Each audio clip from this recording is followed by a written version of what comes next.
And before we get too deep into anything, I want to bring this up because, right now, a lot of people don't want to do the work. I'm not above being a janitor now. I'm not above going and scrubbing toilets now, even though I'm worth a whole bunch of money and very successful and all these other things that you can put to my accolades. I literally go spend time working on now fixing to be my own, but people's ranches. I go spend my time like doing, labor stuff. I work out in a gym with no AC, no heat, and just like I'm that kind of person, right?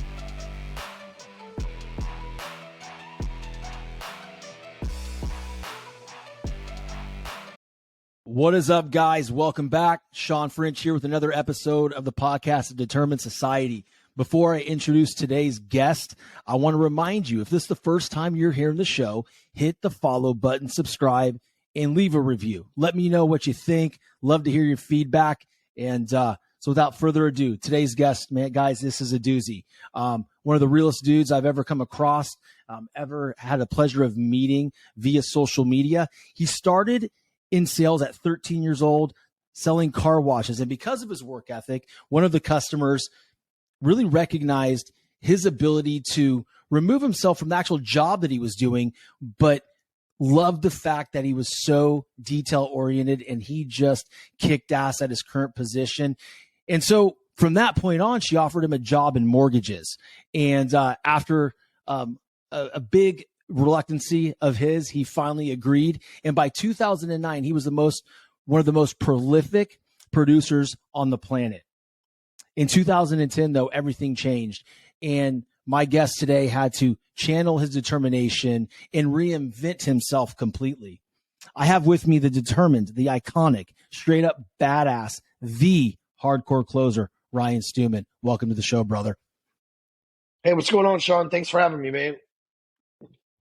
Nah, man, I appreciate it, dude. Happy holidays, of course, first and foremost. Yeah, same to you. Same to you.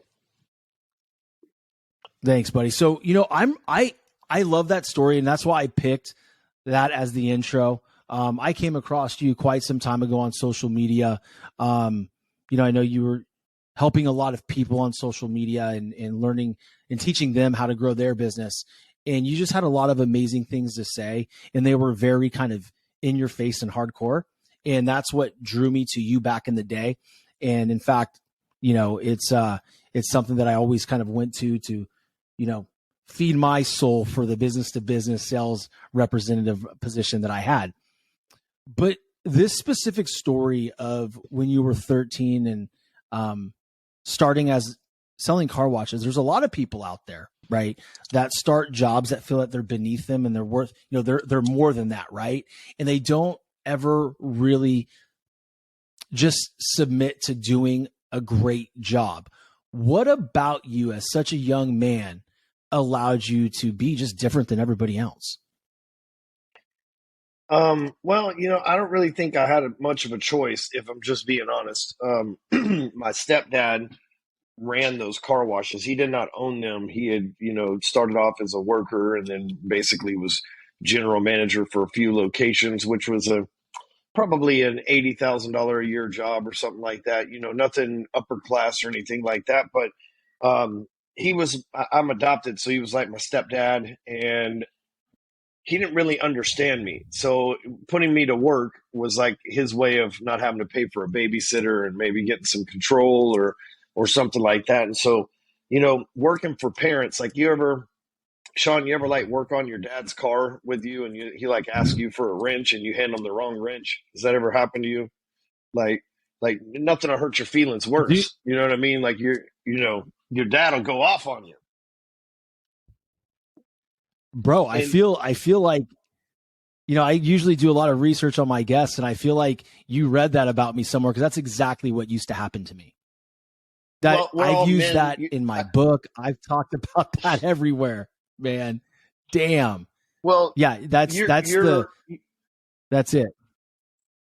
Well, you're about my age, and that's like our parents' generation. They behave that way, and so it was kind of the same at the car wash. I had to become a perfectionist almost, because I got my stepdad nitpicking me and yelling at me and everything else. So, I was, just became, like I said, sort of a perfectionist there. But I just mentioned this yesterday on Instagram. And I want, before we get too deep into anything, I want to bring this up because, right now, a lot of people don't want to do the work. I'm not above being a janitor now. I'm not above going and scrubbing toilets now, even though I'm worth a whole bunch of money and I'm very successful and all these other things that you can put to my accolades.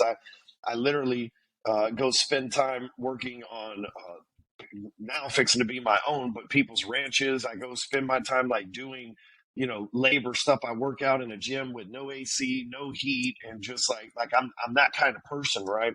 And so I say that because, you know, a lot of people, they're not that kind of person. They don't want to go work a dirty job, and they're like spend their whole life working some mediocre job in hopes that one day that big job will just show up like a gift from God, or an answer to a prayer or a dream or something like that. And just yesterday, it's like right now, nobody wants to work. So let's say that you don't have skills, but you're a hard worker, like a for real hard worker, not like a bullshit hard worker, like a for real hard worker. And you may live in the hood. Let's just say you live in a neighborhood like I grew up in that really wasn't that good. There's not a lot of professional people there. And you go and you're hard working at the convenience store in the hood. Well, you know what? You're not going to see anything but average people and people that don't own businesses and people that can't give you breaks and people that are just the same people from your neighborhood. So your work ethic goes unnoticed, right? Because those people that live in that neighborhood with you, they don't look for a way to, hey, you work hard, come work for my company, because they don't have a company for you to work for. So if you've got that hard work ethic, then do what I did. And there's a book Eric Thomas wrote called You, and he talks about one of his clients doing this too. Is I went and washed cars in the rich neighborhood. I didn't live in the rich neighborhood. My family didn't live in the rich neighborhood, but poor people don't pay other people to wash their cars, right? That's something that luxury that wealthy people can afford. So car washes are in wealthy neighborhoods, right? Like at least the kind that I work for. And so that was my whole thing. It's like at the time I'm just working there because it's a job that I got. But in retrospect, I look back and it's like, hey, my stepdad was very abusive and mean and nitpicky and all that stuff. So like I had to commit to excellence in order to keep my butt from getting in trouble when I got home. And B, I'm positioned in a good neighborhood that eventually somebody that owned a business saw me and said, hey, if you'll work that hard for my business and the mortgage world like you do for this business, the car wash world, you can exponentially grow your wealth. And, at the time I didn't really believe it because I'm like, yeah, whatever, just, like, why would you want to hire me? But in reality, if you're out there looking for a job or maybe you're working really hard at a job and it doesn't seem to go anywhere, look at your proximity, right? Who's coming into that job that can maybe present you with more opportunity? Could you go work for maybe even a few dollars less, but in a better side of town, and in a couple of years gain a reputation over there and eventually get something that really takes care of you? Because that's what happened to me. Dude, that's badass. Like I wrote down a couple things, right? The first one was no one wants to do the work now, because I think it's like that easy bake oven ladder to success now that everybody's talking about on social media. Like I can get you 40 leads in 20 minutes and you'll make 7 figures and it's easy. Just pay me this money. But the real idea is the work, right? Like putting in whatever your action items are every single day is put in the fucking work, right? Eventually that shit adds up, it compounds, and then you make a successful income. You either go to work for somebody that sees the value in you, or you just blow up and you're making a ton of money for, some corporation in sales, whatever it is. But there's no substitute for doing the damn work. Why do you think so many people now are afraid to do that? Are afraid to dive into the actual work? It's 100% ego, but sometimes it's accidental ego. For most people, it's just pure ego, and I'll get into it. But sometimes it's accidental, like they were brainwashed into this. Because what you said, like, look, let's be real. I'm friends with the smartest human alive. You can Google who's the smartest human alive, and my friend's name will show up, right? And they make movies after this guy. He saved the world from complete chaos like 1,200 times because we have idiots running governments and they rely on him to come in and bail them out. Like he's literally the smartest man alive. Fact. He and I are together last year and we're talking because, I'm trying to download some wisdom from the guy. And this is what he says. He says, I don't give a fuck what these people in this room say. There is only 5% of society that makes over $250,000 a year. He goes, I know numbers, blah, blah, blah. But I say that because you're right. Everybody right now, and this is the ego part of it, everybody sees. I saw an ad today, and a guy used 3 different number amounts for his income within a minute and a half. Like nobody caught that. Like he said 14 million, then he said 27 million, and then at the end he said $109,000, $100,000 a month for 109 months. None of that added up to what he was saying. It's like y'all didn't even edit the math in your own video, right? But if I'm not an educated, smart person that knows this kind of stuff, I'm watching that and I think, now why would I want to go to the car wash when this dipshit's making 27 million a year? This kid ain't made 27 million a year. If you took every dollar that he's ever made his entire life and you extended it on an annualized program based for the next 400 fucking years, but they don't know that because here's the thing, right? When you dig a hole with the shovel, your arms look like this, right? When you've actually gone in and you've dug a hole with a shovel, your arms look like this. Your forearms got veins in them because you've had to physically put in the work. So you know what somebody looks like that dug a hole with a tractor, right? They've been sitting behind the gears over there, drinking beer, getting a beer gut, like being soft in the arms. You know the difference between someone who's done the work and someone who got something else to do the work for them and said they did the work, right? Like you notice that. So we have a saying in our office, like, hey, like I dug this hole with a shovel and I got the receipts and the body to prove it. And so what that means, it's not so much about, having a physical thing, but it's like, when somebody says, well, hello, darling, I'm working from home and because our building is under construction and my 1-year-old just snuck in here. Sorry about that. That's awesome, dude. I'll get just trying to make things You're happen. good, man. I've got 3 kids, so if they make an appearance, they make an appearance.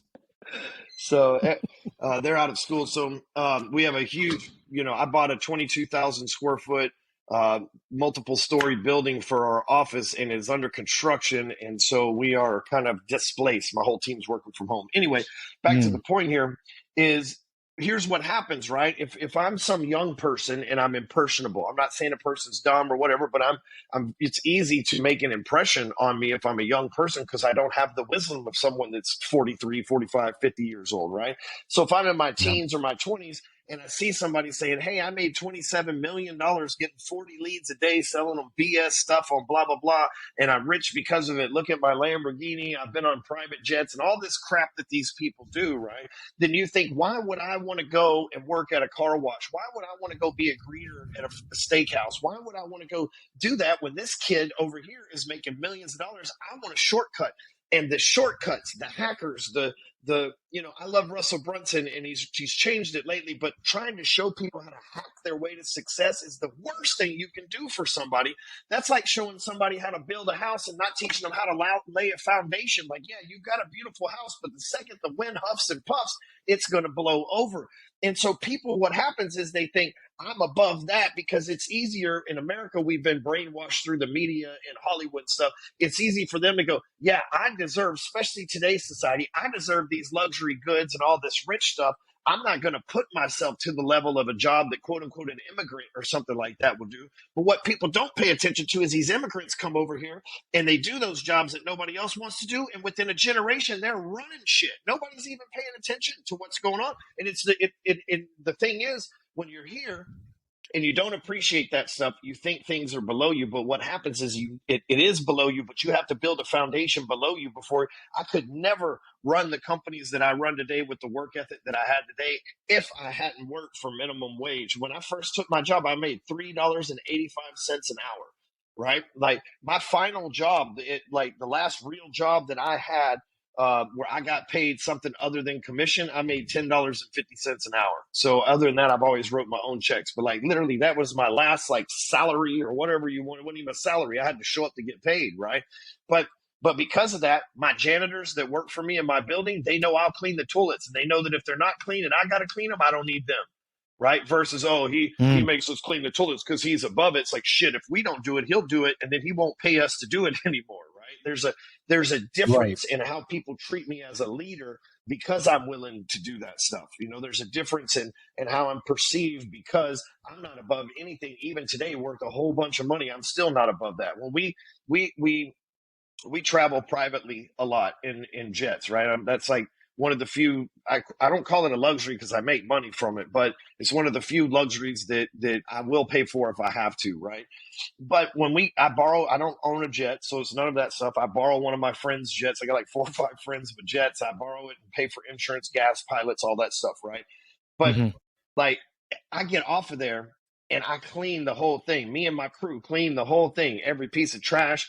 Like most people just leave that to the pilots and the staff, right? They're like, "Oh, I paid all this money. You have to take care of me."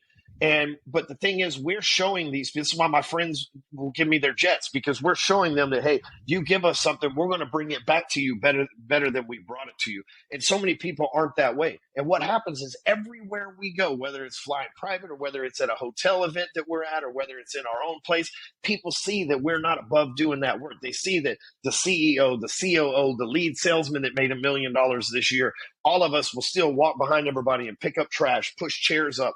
And what that does, that doesn't say, oh, what are they? They're doing the menial work. What happens is people say, man, that's leadership. Those dudes aren't afraid to do what needs to be done, whatever it takes. They're not overlooking anything. They truly do live by them core values, they say.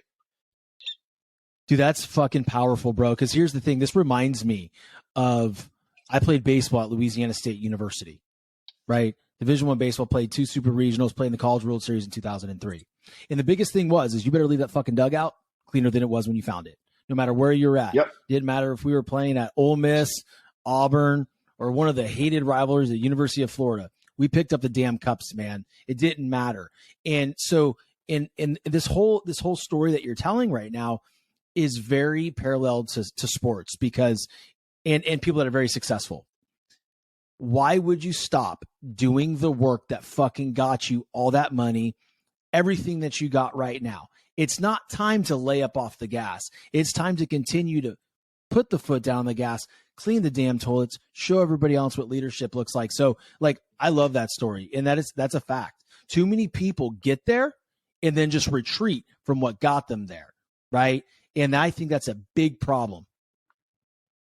There's a reason for that, right? So when God created this planet, you have to create governance on the planet, right? So there's in the Bible, for example, there's the 7-day system that he used, right? There's day 1, he said, let there be light. Day 2, right? So like day 1, let there be light. That's speaking of vision. If you're thinking big here, right? Let there be light. That's speaking of vision, right? So like, hey, let's give a vision for this planet. So there's governance on this planet that God created. I call it the force of average. Okay. And the force of average works like this. Like, if you live a below average life, there is lots of social programs, people, and everything else that will help you out. For example, if you're homeless, let's say in California, there's people that will put money in your cup. Starbucks will give you free food, or free coffee, rather. Society will give you, in San Francisco, some places, even a place to live. You know what I mean? They give you free drugs, anything to just keep you average and off the streets, right? But then when And you can you shit get on the average sidewalk. people. Exactly. Then you get average people, and they get locked into their job. They make a 6-figure job, and they're taking care of their family. They're living paycheck to paycheck, but they're getting by. Society loves those people. I mean, that is what the government loves. They're the easily controlled. It's easily budgeted for. It loves that. But what happens when you start chasing greatness? Right? So below average and average is a pretty easy life, but when you start chasing greatness, what happens is you get attacked by the force of average. See, the force of average will lift you up if you're living below average. It'll give you everything you need to stay happy and comfortable and average. But when you chase greatness and you start ascending, and you say, you know what? I don't want to be the same physicality as everybody else. I want to be in good shape. The force of average comes in and goes, man, you're really going to like these brownies that are sitting out at the counter. You're really going to start seeing all the food that you've ever never gave a shit about is all of a sudden going to be delicious because you can't have it. It's forbidden food all of a sudden, right? The force of average comes in and goes, you know what? If you just eat one ice cream cone today, I mean, it's no big deal. And what happens? Some people, they go in, they lose a whole bunch of weight, 30 pounds, 30 days. 30 days later, they got 60 pounds back on. That's the force of average, right? The same in business, right? When we're chasing greatness, what happens is a lot of people, hey, they have a breakthrough year. They make 6 figures. They make 7 figures. They have a breakthrough year. They take their foot off the gas. They stop doing the stuff that they used to do. And now all of a sudden they're like, I don't know. I had a great year that one time. I don't know what happened, right? For me, I understand that the force of average is our enemy. And so the enemy is trying to distract me. It's trying to tell me, hey, you don't have to clean toilets anymore. You're above that. The moment I believe that, it's game over. The enemy's saying, hey, you don't have to write 5,000 words anymore. You've wrote enough words to last a lifetime. As soon as I believe that, it goes away. The enemy says, hey, you don't have to do podcast interviews, or you don't have to do your own podcast. You've already written 14 books. You can just take your foot off the gas, Ryan, relax, and rest on the lulls and the fruits of your labor. The second that I believe that, it's over with. I have to stay on it, because the things that got me here are going to get me there. You see what the force of average does? It gets people to lie. They say, what got you here won't get you there. Bullshit. Doing the work and being good. Now, what got you here improved gets you there. Not what got you here changing it out for something else. It's what got you here improved gets you there, right? That's what we're supposed to do, is improve every single day. And so if we know that we're being attacked with distractions that are designed to keep us chasing greatness average, then what we have to do is understand that's a weapon and an enemy. What is our weapon in our power move that we can do to fight the enemy with? And that's where focus comes in. And when I say focus, I don't mean like staring at an eye chart trying to figure out what your prescription glasses is. What I mean is like having a vision and then chasing that vision relentlessly. But there's a catch to this. While you're chasing that vision relentlessly, you have to understand that you have to be grateful for what you have right now while you're still chasing that vision that you have. Because if you don't understand what it's like to be humble and happy and have gratitude for everything, even when you're going through the struggles that you're going through, because the struggle never goes away. It's just $1 million struggle versus a $10 struggle. It's still a struggle, no matter what level you're at. But what happens is when you start realizing that you're grateful for where you are right now while still in pursuit of what's next, that's how you chase pure mastery and happiness in life. I'm telling you from firsthand experience. But so many people, they fail to do that because they get somewhere, look, what got me here won't get me there. Let me switch it up and go here. And then it never gets them where they planned on going in the first place, because they keep switching maps. Yeah, that's a great point, man, because the whole gratitude piece, I think, as human beings, we can get stuck in, comparing ourselves to other people. Right. And that is the that is the most dangerous thing. That's fucking dangerous, because what happens there is the gratitude is stripped. Your power is stripped. You are open to the enemy, your force of average, or for Andy Frisell, like to say, your bitch voice, that all just comes in and just hammers you. And then your internal temperature cools down to a point where you're just self-sabotaging. Like, you're gaining back that 30 to 60 pounds. You're not doing the reach outs for your business or your sales career. You're not making any more money. You're stuck at that 150 to 180,000, or maybe even backsliding to 125, and you got to explain to your wife, like, holy shit, like, I don't know what's going on, babe. Gratefully in my corporate sales career, I've continued to go higher and higher and higher, because I am working and I don't know if this is a great choice of words, but I'm going to say it. I work in fear every single day. I work in fear of me not chasing the man I'm supposed to be. And so if there's a call I don't want to do, if there's an email I don't want to fucking write, if there's a phone call I don't want to make, that's the first thing I do when it's open for business. I'm getting that shit on and off my plate. What would you say to people that are struggling just doing that one thing?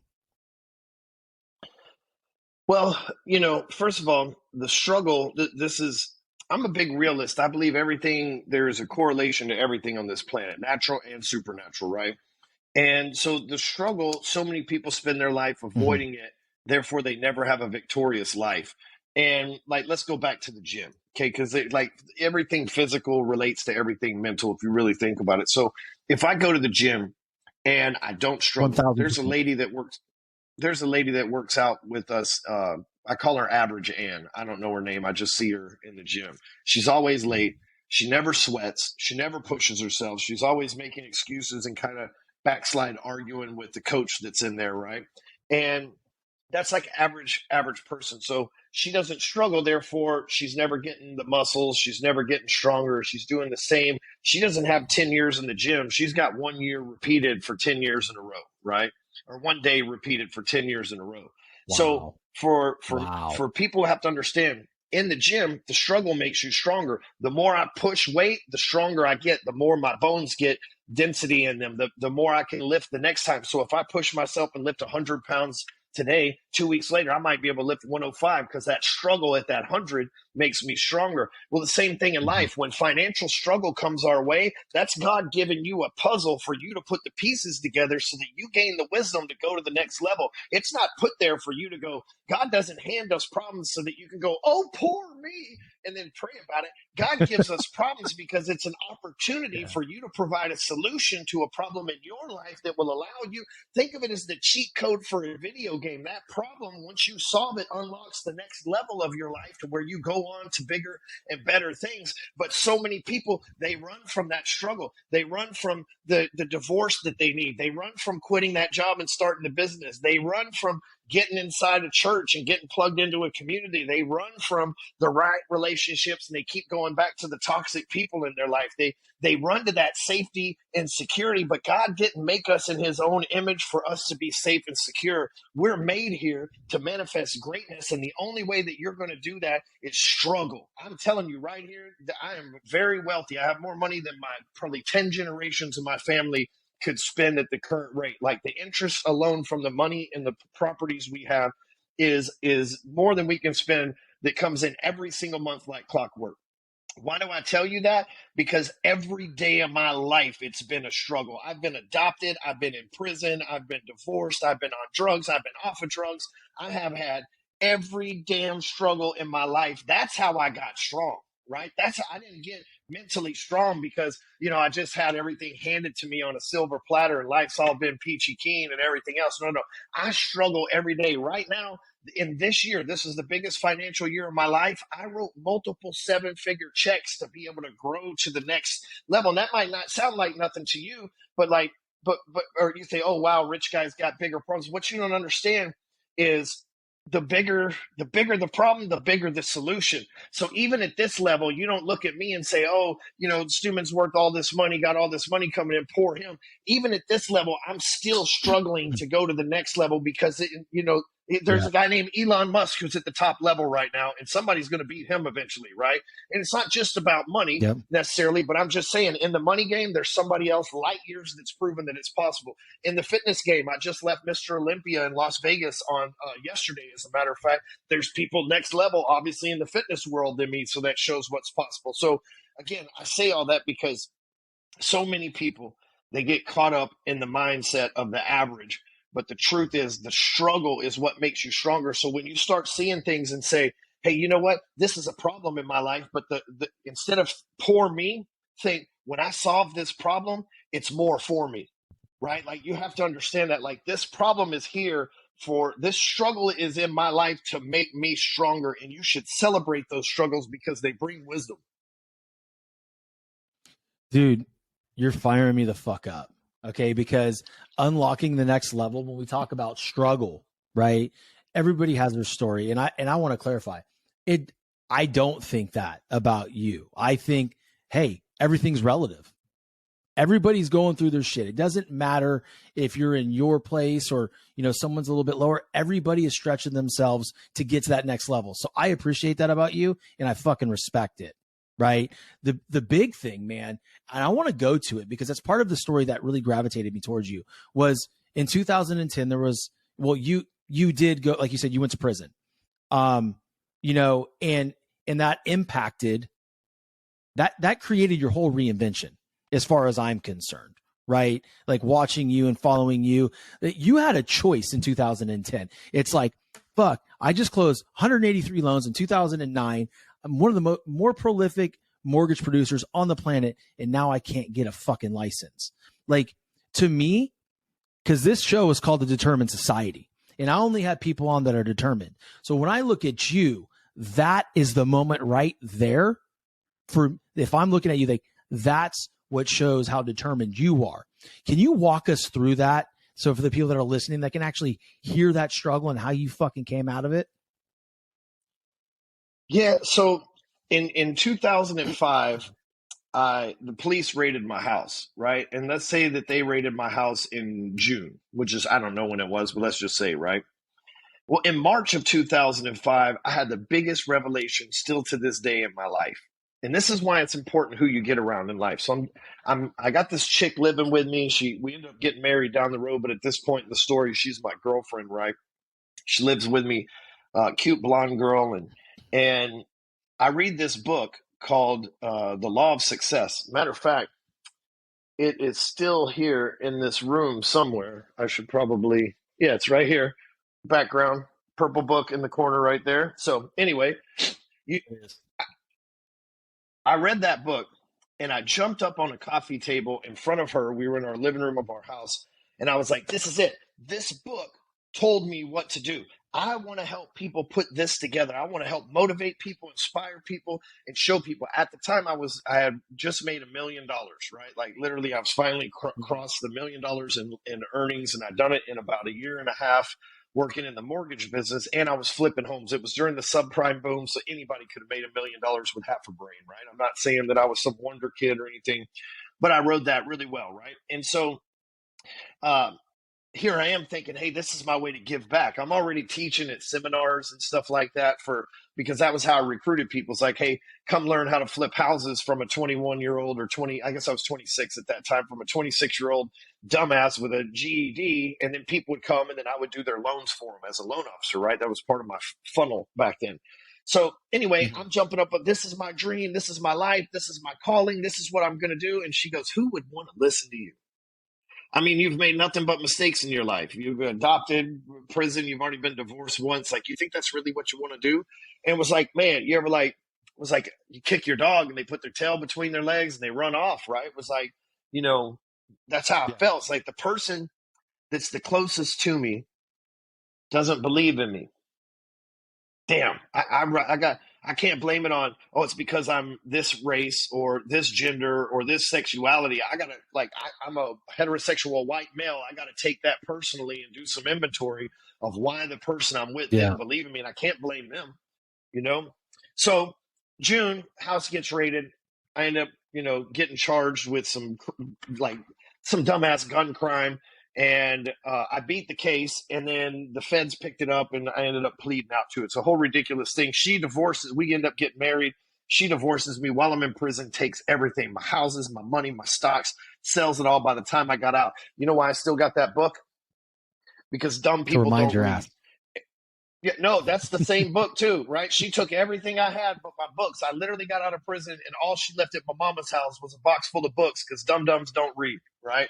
And those are the most valuable things that I have, right? Yeah. Like, you know what? Those books got me those houses. Those books got me this empire that I've built. So back to the point. So I get out of jail. I go 2007 to 2008. I get out of prison, and I go back to work. And my whole process is I'm going to prove to her that she was wrong. And I'm just going to be the best loan officer, and I'll get back into that. And it wasn't that I wanted her back. It was just like, man, that person didn't believe in me and it shit on me in the worst way possible. I got to prove to myself they were wrong, right? Mm-hmm. So 2010 happens. Dodd-Frank comes along. They say, if you're a felon, you can't originate mortgages anymore. I'm out of the game. It was at that moment that God came back to me again 5 years later and said, this is your shot. You blew it last time. I told you, I gave you the idea to go help people. You didn't do it. I had to put you in prison to separate you from the people you were with, to separate you from the wife that you were stuck with that didn't believe you. I had to do it. This is your opportunity to do it again, right? All right. I don't know how I'm going to do it, but I'm going to do it. I started a podcast before they were known what they were. And man, nobody listened to it. Like, I'd like to tell you, it was just like, hey, I blew up and blah, blah. Nobody even knew what podcasts were back in 2010, right? But and I kept doing it, and nobody listened for like 6 years, 7 years. Nobody listened. And when I say nobody, like a couple hundred people an episode, right?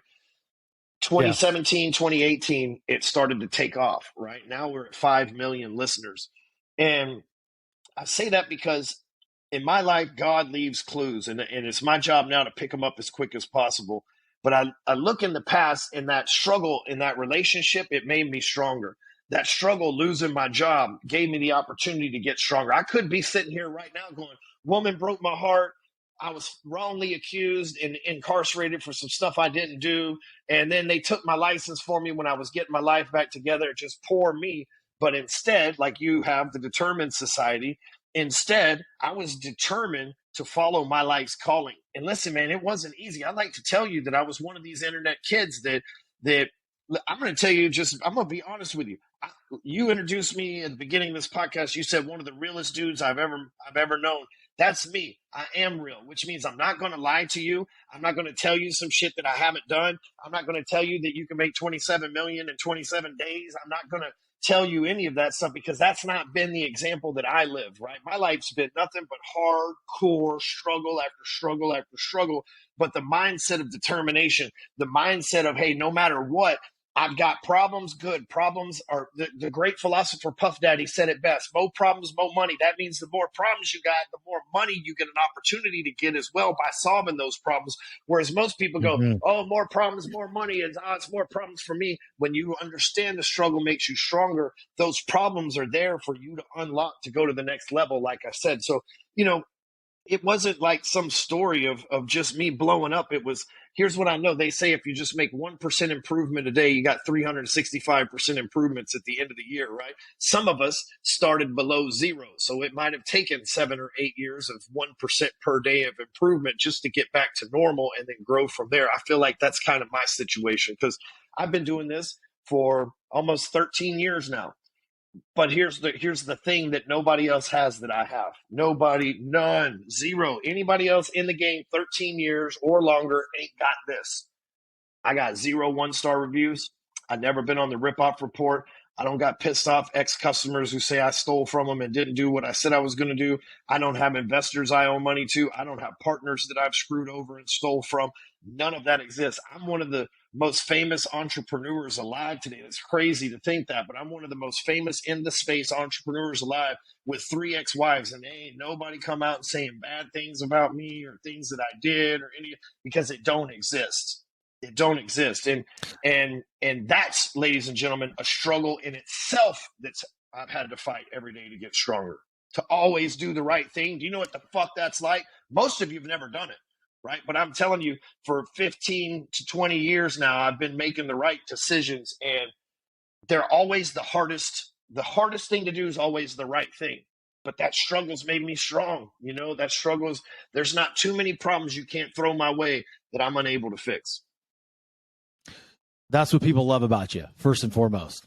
The other thing, man, is I have one ex-wife, and I know how hard it is to navigate that shit. So, the fact that what you just said is your reality is amazing. I want to touch on something because it would be terrible of me not to address it. You mentioned God spoke to you again and said, you didn't listen to me last time. I had to put you in jail to remove me from the people and that ex-wife you have that doesn't believe in you. Brother, that right there, audience, people that are listening, please hit stop, write that down, rewind it 5 more fucking times and listen to it, because the thought was, and the statement was, God did that for him. He wasn't wrong for being put in prison. And that is the mindset. That's the paradigm shift.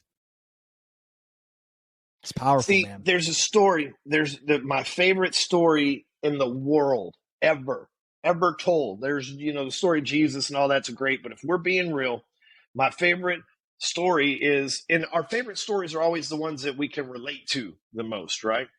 But in the Bible, in the book of Genesis, it tells a story about a guy named Joseph. Now, this isn't Jesus's father, Joseph. This is a different guy.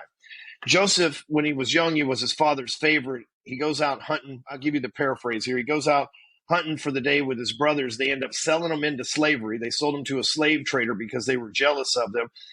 Joseph commits to being a man of excellence, even as a slave, and goes and becomes the most favored slave. And he works for this guy named Potiphar, who is like a general in the war, right? A general in the army for Egypt. And so Potiphar, very powerful man, maybe he's like a general or a governor. Joseph becomes his right-hand man simply because even though he was sold into slavery, he chose to do the work. He chose to operate with excellence. Well, Potiphar's wife accuses Joseph of trying to rape her. They throw Joseph in jail.